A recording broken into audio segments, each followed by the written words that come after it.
부르심을 받아서 구원받은 하나님의 백성들이 어떻게 살아야 할 것인가를 말씀하고 있습니다.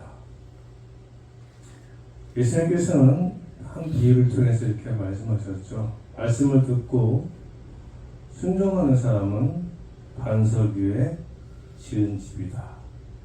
말씀을 듣고 순종하지 않는 사람은 모래 위에 지은 집이다. 그래서 예수 믿고 나서 어떻게 살아가느냐에 따라서 그 사람의 삶이 반석 위에 지은 집이 될 수가 있고 또 모래 위에 지은 집이 될 수도 있다는 것입니다. 중요한 것은 예수 믿고 그냥 모든 것이 저절로 만사 형통되는 것이 아니고 하나님의 말씀을 듣고 순종하는 삶을 살아갈 때에는 반석 위에 지은 그런 삶을 살며 아니면은 모래 위에 지은 삶을 산다는 것이죠. 그래서 하나님의 백성들이 어떻게 살아가는가는 굉장히 중요합니다. 성도들이 신앙생활을 하면서 힘써야 할 것이 크게 두 가지가 있는데요. 첫째는 진리의 말씀을 바르게 깨닫는 것. 네. 진리의 말씀을 바르게 깨닫지 못하면 이상하게 해석하고 이상하게 살아가는 사람들이 있습니다. 그리고 하나는 진리의 말씀대로 실천하며 행하며 살아가는 것인데요. 1절에 이렇게 나와 있습니다. 너희가 마땅히 어떻게 행하며 하나님을 기쁘시게 할 수 있는지를 우리에게 배웠으니 곧 너희가 행하는 바라 더욱 많이 힘쓰라. 쉽게 말씀드리면은 너희가 하나님을 기쁘시게 하기 위해서 마땅히 어떻게 행해야 하는지 우리에게 배웠다라고 바울이 이야기하고 있습니다. 성도들이 사도 바울이 성도들을 전도하고 가르칠 적에는 무엇을 가르쳤는가 하면은 하나님을 기쁘시게 하기 위해서 마땅히 해야 할 생각, 어떻게 살아야 할 것인가를 사도 바울이 가르쳤다는 것이죠. 그리고 2절에 보면은 사도 바울은 또한 그 가르침을 명령이라고 말하고 있습니다. 이는 명령 또한 그 명령은 또한 주 예수로 말미암아 성도들에게 권위 있는 명령으로 내려진 것이죠. 말씀을 명령이라고 말할 정도로 하나님의 말씀을 우리가 그렇게 인식해야 되는 거예요. 들어도 그만, 안 들어도 그만이 아니라 하나님께서 나에게 명령하시는 그 말씀을 듣고 순종하는 마음. 가정에서나 교회에서 마찬가지인데요. 군대에서는 명령에 죽고 명령에 산다 이런 말 하잖아요.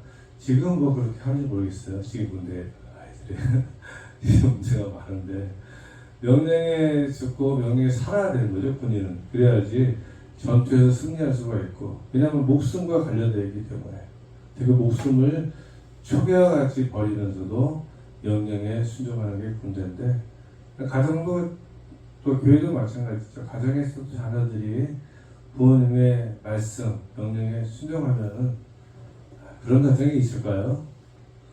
그런 가정은 없을 것 같아요. 교회도 마찬가지인데 하나님의 명령, 말씀에 순종하는 성도들, 이런 교회는 아마 없어요. 그죠? 그런 가정과 이런 교회가 있다면 참 좋을 텐데, 참 쉽지가 않은 게 아니라 불가능합니다. 하지만 그럼에도 불구하고 자녀된 자로서 내가 부모님의 명령에 순종해야지, 이런 마음을 가지고 살고, 또 하나님의 자녀들이 교회에서 내가 하나님의 명령을 따라 살아야지, 이런 마음으로만 살아도 그와 놀라운 변화가 있는 거죠. 그죠? 마태복음 28장 20절에 내가 너에게 분부한 모든 것을 가르쳐 지키게 하라 라고 말씀하고 있지 않습니까? 내가 너에게 분부한 모든 것을 가르쳐 지키게 하라. 그리고 데살로니가 교회 성도들은 이 바울에게 배운 것들, 이 명령에 대해서 성도들이 잘 알고 있다고 이야기합니다. 그리고 또 잘 알고 있을 뿐만 아니라 잘하고 있다고 이야기하면서 더욱 많이 힘쓰라라고 이야기합니다. 더욱 많이 힘써야 할 것이 오늘 말씀의 주제인데요. 더욱 많이 무엇을 더욱 많이 힘써야 하는가? 어떠한 일을 더욱 많이 힘써야 하는가? 그건 바로 하나님을 기쁘시게 하기 위해서 더욱 힘쓰라 할 것이. 하나님을 기쁘시게 하기 위해서 더욱 힘쓰라. 여러분은 어떻습니까? 우리의 삶의 모습이 그런가요? 내가 하나님을 기쁘시게 하기 위해서 더욱 힘쓰는 삶을 살고 있는가? 앞서서 가정과 교회에 대해서 말씀드렸지만 자녀들이 부모님을 기쁘시게 하기 위해서 더욱 힘쓰는 삶을 산다면 그 가정은 행복한 가정이죠. 그죠? 부모님을 기쁘시게 하기 위해서 내가 힘써서 살아야지. 자녀들이 이런 마음을 가지면 참 좋을 텐데. 하나님 우리에게 가르쳐 주시는 거예요. 가정에서 내가 우리 부모님을 위해서 내가 부모님을 기쁘게 하기 위해서 힘써서 살아야지. 내가 무엇이 돼야지, 내가 어떤 사람이 돼야지, 내가 돈을 많이 벌어야지, 그것이 중요한 것이 아니고 내가 우리 부모님을 기쁘시게 하기 위해서 힘써서 살아야지. 이 생각만 갖고 살아도 그 가정은 행복한 가정이고 그 자녀들이 잘 될 수가 있어요. 교회도 마찬가지죠. 교회도 성도들이 내가 하나님을 기쁘기 위해서 어떻게 살아갈 것인가. 교회가 아니라 성도들의 마음속에 내가 이 세상을 살아가는데 내가 나의 삶을 살아가는데 내가 어떻게 하면은 하나님을 기쁘시게 하는 삶을 살아갈까? 이것이 사실은 우리의 삶의 근본적인 목적이 되어야 된다는 것이에요. 그래서 바울은 3절로 8절은 거룩한 삶을 살아가는 것이 하나님을 기쁘시게 하는 삶이다 말씀하고 있고요. 또 9절로 10절은 형제를 사랑하는 것이 하나님을 기쁘시게 하는 삶이고 11절과 12절은 자기 일에 태만하지 않고 힘써 일하는 것이 하나님을 기쁘시게 하는 삶이라고 가르치고 있습니다. 사람들이 이 세상 살아갈 때는 수많은 어떻게 하는 질문을 하죠. 어떻게 하면 성공할 수 있을까? 어떻게 하면 돈을 많이 벌 수 있을까? 어떻게 하면 장사를 잘할 수 있을까? 어떻게 하면 유명해질까? 어떻게 하면 높아질까? 어떻게 하면 건강해질까? 어떻게 하면 내가 힘을 가질 수 있을까? 어떻게 하면 자녀들 좋은 대학에 보낼 수 있을까? 어떻게 하면 내가 투자를 잘해서 많은 이득을 남길 수 있을까? 어떻게 하면 이런 많은 질문들이 있는데 이 질문 중에서 가장 좋은 질문은 어떻게 하면 내가 하나님을 기쁘시게 할 수 있을까? 이 질문이 가장 좋은 질문들로 믿으시기 바랍니다. 가정에서 자녀들이 내가 어떻게 하면 부모님을 기쁘게 해드릴 수 있을까라는 마음으로만 살아도 그 자녀의 인생은 성공적인 인생을 살 수가 있고요. 그 가정은 아주 천국이 되는 거죠. 하나님의 자녀들도 마찬가지입니다. 어떻게 하면은 하나님을 기쁘게 할 수 있을까 하고 살아가게 되면은 그 교회와 그 성도가 속해 있는 모든 공동체가 행복한 공동체가 되고 또 분들이 잘 되는 지름길이기도 합니다. 하나님을 기쁘시게 하는 삶을 살아가는 모습들이 성경에 많이 나와 있는데요. 예수님도 여러분 예수님도 하나님이지만은 예수님도 하나님을 기쁘시게 하기 위한 삶을 사신 분이죠, 그렇죠? 그래서 요한복음 8장 29절 내용을 보면은 많은 제자들이 예수님을 떠나갔어요. 제자들이 얼마 남지 않았던 상황에서 예수님께서 이렇게 말씀하십니다. 나를 보내신 이가 나와 함께 하시도다. 내가 항상 그의 기뻐하실 일을 행함으로 나를 혼자 두지 아니하셨느니라. 예수님 말씀하십니다. 내가 항상 그의 하나님의 기뻐하시는 일을 행함으로 예수님께서 이 하나님 기뻐하시는 일을 행하시기 위해 이 땅에 오셨고 친히 그 일을 행하시지 않았습니까? 바울 사도 바울도 갈라디아서 1장 10절 이렇게 이야기하고 있어요. 이제 내가 사람들에게 좋게 하랴 하나님께 좋게 하랴 사람들에게 기쁨을 구하랴 내가 지금까지 사람들의 기쁨을 구해야 되면 그리스도의 종이 아니니라. 바울은 사람들을 기쁘게 하는 것보다 하나님을 기쁘게 하는 것을 최우선으로 삼았다라고 이야기하고 있어요. 우리의 삶, 우리의 생각이 바로 여기에 있어야 한다는 것이죠. 구약의 에녹이라는 선지자는요, 히브리서 11장 5절 말씀에 믿음으로 에녹은 죽음을 보지 않고 옮겨졌으니 하나님이 그를 옮기심으로 다시 보이지 아니하였느니라. 그는 옮겨지기 전에 하나님을 기쁘시게 하는 자라 하는 증거를 받았느니라. 에녹이라는 오래 살지 않았거든요. 오래 살기 중요한 것이 아니고 짧은 삶을 살았지만 하나님을 기쁘시게 하는 작은 증거를 받은 사람이라고 성경이 이야기하고 있어요. 우리의 중요한 것은 무엇인가 하면은 하나님을 기쁘시게 하는 삶을 살아야지. 그래서 빌립보서 2장 13절에 보면 이런 말씀이 있습니다. 너희 안에 행하시는 이는 하나님이시니 자기의 기쁘신 뜻을 이루어 너희에게 소원을 두고 행하게 하시나니. 너희 안에서 행하게 하시는 하나님이신데 이 하나님께서 자기의 기쁘신 뜻을 이루기 위해서 우리에게 소원을 두고 행하게 한다고 말씀을 하고 있어요. 우리 마음속 여러분 하나님이 주신 소원을 갖는 것이 참 중요한 일이죠. 나의 소원이 아니고 세상의 소원이 아니고 하나님 안에서 갖는 소원, 하나님의 말씀 안에서 갖는 소원을 가질 수 있는 여러분 되시기를 바랍니다. 특히 우리의 자녀들이요 세상의 소원을 갖고 사는 것보다는 비교할 수가 없어요. 우리 자녀들이 세상의 소원을 갖고 살아가는 것이 아니라 하나님의 소원을 갖고 살아가는 것. 야, 이 하나님의 소원만 생각하고 가슴이 뛰잖아요. 하나님께 기뻐하시는 것, 하나님께 원하시는 것, 하나님이 소원하는 것, 내 마음을 주셨어요. 내가 이 일을 이루기 위해서 살아가면 얼마나 좋을까. 요즘 파리 올림픽이 혹시 보시나 모르겠어요. 거기 탁구 신동 누구죠? 여자아이가?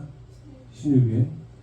걔가 아주 어릴 때 저도 본 기억이 나요. 5살 때 꼬마 때 어디 강호동이하고 나와 탁구를 치는데 굉장히 잘 쳤던 걸 기억하고 잠깐 본 기억이 있는데 그 친구가 이제는 커서 20살이 돼가지고 정말 세계적인 스타가 됐잖아요. 이 친구가 10대 때부터 그렇게 기부를 한답니다. 그래서 1억인가 얼마 했다는데 본인이. 이 친구가 하는 소리 자기는 기부하기 위해서 탁구를 친다. 근데 이 친구 예수를 믿는지 안 믿는지 잘 모르겠어요. 근데 예수 안 믿는 사람들이 이런 사람들 많거든요. 그게 선한 손을 주는 거죠. 하나님께서 그 친구에게 선한 손을 주는 거예요. 나는 기부하기 위해서 탁구를 칩니다.